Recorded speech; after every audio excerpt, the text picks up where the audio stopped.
मुंशी प्रेमचंद की कहानी विषम समस्या। मेरे दफ्तर में 4 चपरासी थे। उनमें एक का नाम गरीब था। बहुत ही सीधा, बड़ा आज्ञाकारी, अपने काम में चौकस रहने वाला, घुड़कियां खाकर चुप रह जाने वाला, यथा नाम तथा गुण गरीब मनुष्य था। मुझे इस दफ्तर में आए साल भर हो गया था, मगर मैंने उसे एक दिन के लिए भी गैर हाजिर नहीं पाया था। मैं उसे 9 बजे दफ्तर में अपनी दरी पर बैठे हुए देखने का आदी हो गया था, मानो वो भी इस इमारत का कोई अंग है। इतना सरल है कि किसी की बात टालना जानता ही न था। एक चपरासी मुसलमान था। उससे सारा दफ्तर डरता था, मालूम नहीं क्यों। मुझे तो इसका कारण सिवाय उसकी बड़ी बड़ी बातों के और कुछ नहीं मालूम होता।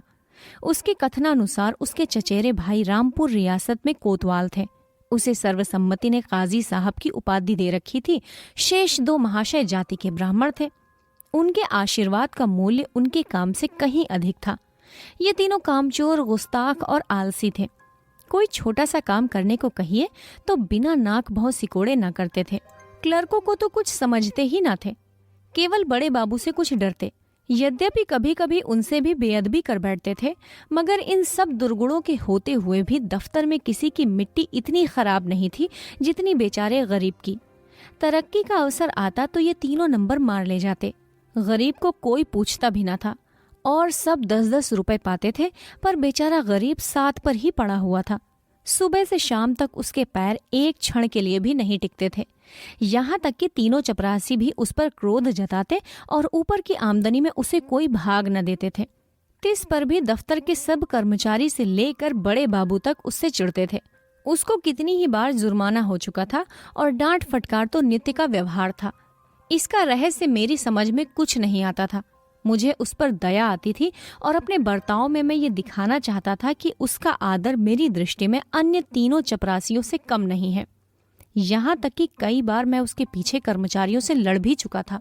एक दिन बड़े बाबू ने गरीब से अपनी मेज साफ करने को कहा। वो तुरंत मेज साफ करने लगा। दैव योग से झाड़न का झटका लगा तो दवात उलट गई और रोशनाई मेज पर फैल गई। बड़े बाबू ये देखते ही जामे से बाहर हो गए। उसके दोनों कान पकड़कर खूब ऐंठे और भारतवर्ष की सभी प्रचलित भाषाओं से दुर्वचन चुन चुनकर उसे सुनाने लगे। बेचारा गरीब आंखों में आंसू चुपचाप भरे सुनता था, मानो उसने कोई हत्या कर डाली हो। मुझे बड़े बाबू का जरा सी बात पर इतना भयंकर रौद्र रूप धारण करना बुरा मालूम हुआ। यदि किसी दूसरे चपरासी ने उससे भी बड़ा अपराध किया होता तो भी उस पर इतना कठोर वज्र प्रहार न होता। मैंने अंग्रेजी में कहा, बाबू साहब, ये अन्याय कर रहे हैं। उसने जानबूझकर तो रोशनाई गिराई नहीं। इसका इतना कड़ा दंड देना अनौचित्य की पराकाष्ठा है। बाबूजी नम्रता से बोले, आप इसे नहीं जानते, बड़ा दुष्ट है। मैं तो इसकी कोई दुष्टता नहीं देखता। आप अभी इसे जानते नहीं, ये बड़ा पाजी है। इसके घर में 2 हलों की खेती होती है, हजारों का लेन देन करता है, कई भैंसें लगती हैं। इन बातों का इसे घमंड है। घर की दशा ऐसी होती तो आपके यहाँ चपरासी गिरी क्यों करता? बड़े बाबू ने गंभीर भाव से कहा, विश्वास मानिए, बड़ा बूढ़ा आदमी है और बला का मक्खी चूस है। यदि ऐसा हो भी तो भी कोई अपराध नहीं है। अभी आप यहाँ कुछ दिन और रहिए तो आपको मालूम हो जाएगा कि ये कितना कमीना आदमी है। एक दूसरे महाशय बोल उठे, भाई साहब, इसके घर पर मनो दूध होता है, मनो ज्वार, चना, मटर होती है, लेकिन इसको इतनी हिम्मत नहीं होती कि थोड़ा सा दफ्तर वालों को भी दे दे। यहाँ इन चीजों के लिए तरस तरस कर मर जाते हैं, तो फिर क्यों ना जी जले। और ये सब कुछ इसी नौकरी की बदौलत हुआ है, नहीं तो इसके घर में भूंजी भांग तक न थी। बड़े बाबू सकुचा कर बोले, ये कोई बात नहीं, उसकी चीज है, चाहे किसी को दे या ना दे। मैं इसका मर्म कुछ कुछ समझ गया। बोला, यदि ऐसे तुच्छ हृदय का आदमी है तो वास्तव में पशु है। मैं ये ना जानता था। अब बड़े बाबू भी खुले, संकोच दूर हुआ। बोले, इन बातों से उबार तो होता नहीं, केवल देने वाले की सहृदयता प्रकट होती है और आशा भी उसी से की जाती है जो इस योग्य हो। जिसमें कुछ सामर्थ्य ही नहीं, उससे कोई आशा भी नहीं करता। नंगे से कोई क्या लेगा। रहस्य खुल गया। बड़े बाबू ने सरल भाव से सारी अवस्था दर्शा दी। समृद्धि के शत्रु सब होते हैं, छोटे ही नहीं बड़े भी।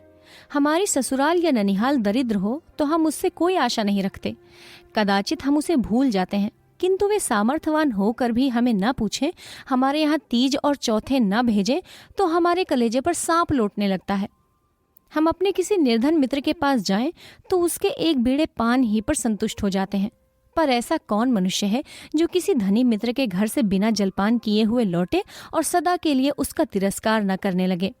सुदामा कृष्ण के घर से यदि निराश लौटते तो कदाचित वे उनके शिशुपाल और जरासंध से भी बड़े शत्रु होते। कई दिन पीछे मैंने गरीब से पूछा, क्यों जी, तुम्हारे घर कुछ खेती बाड़ी होती है? गरीब ने दीन भाव से कहा, हाँ सरकार होती है, आपके 2 गुलाम हैं, वही करते हैं। मैंने पूछा, गाय भैंसे लगती हैं? हाँ हुजूर, 2 भैंसे लगती हैं, गाय अभी गाभिन है। आप लोगों की दया से पेट की रोटियां चल जाती हैं। दफ्तर के बाबू लोगों की भी कुछ खातिर करते हो?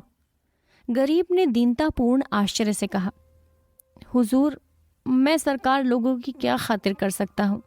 खेती में जौ, चना, मक्का, ज्वार, घास पात के सिवाय और क्या होता है?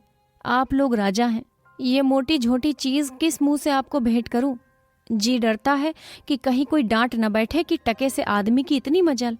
इसी मारे बाबूजी कभी हियाव नहीं पड़ता, नहीं तो दूध दही की कौन बिसात थी। मुंह के लायक बीड़ा तो होना चाहिए। भला एक दिन कुछ लाके तो दो, देखो लोग क्या कहते हैं। शहर में ये चीजें कहाँ मयसर होती हैं। इन लोगों का जी भी तो कभी कभी मोटी झोटी चीजों पर चला करता है। जो सरकार कोई कुछ कहे तो कहीं साहब से शिकायत कर दे तो मैं कहीं का ना रहूं। इसका जिम्मा मेरा है, तुम्हें कोई कुछ नहीं कहेगा। कोई कुछ कहेगा भी तो मैं समझा दूंगा।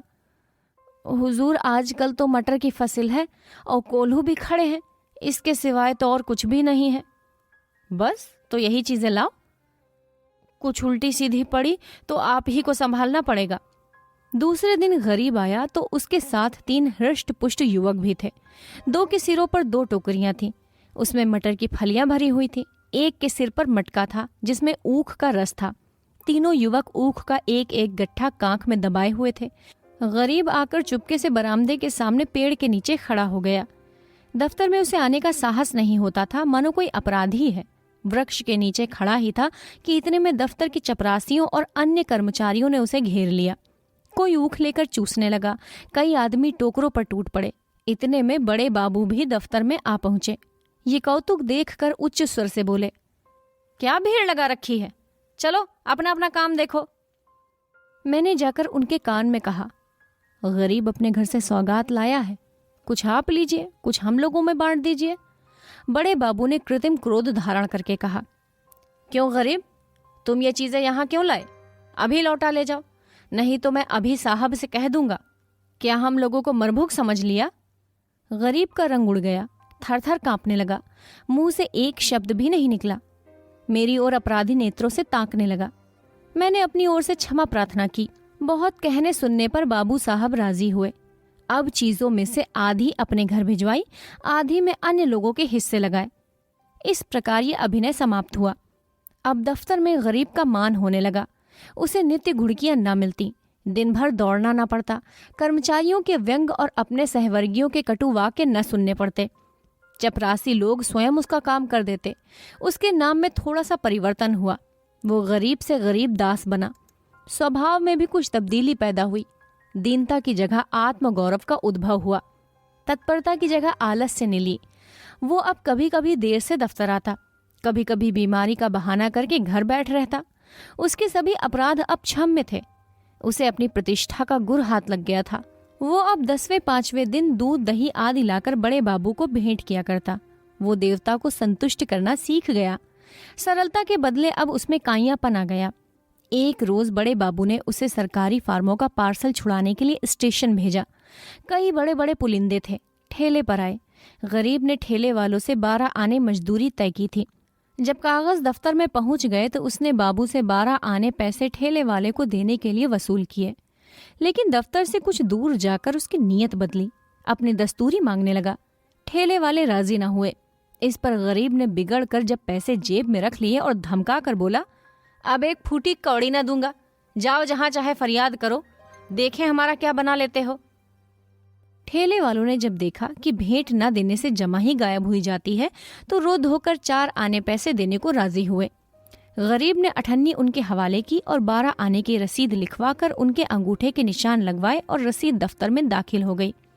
वो कौतूहल देखकर मैं दंग रह गया।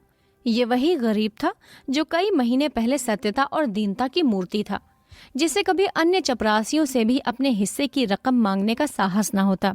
दूसरों को खिलाना भी न जानता था, खाने का जिक्र ही क्या। मुझे ये स्वभावांतर देखकर अत्यंत खेद हुआ। इसका उत्तरदायित्व किसके सिर था? मेरे सिर। मैंने उसे धूर्तता का पहला पाठ पढ़ाया था। मेरे चित्त में प्रश्न उठा, इस काइयापन से जो दूसरों का गला दबाता है, वो भोलापन क्या बुरा था जो दूसरों का अन्याय सह लेता था।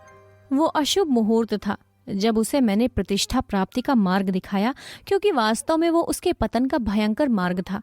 मैंने बाह्य प्रतिष्ठा पर उसकी आत्म प्रतिष्ठा का बलिदान कर दिया था। मुंशी प्रेमचंद की कहानी विषम समस्या। कथावाचक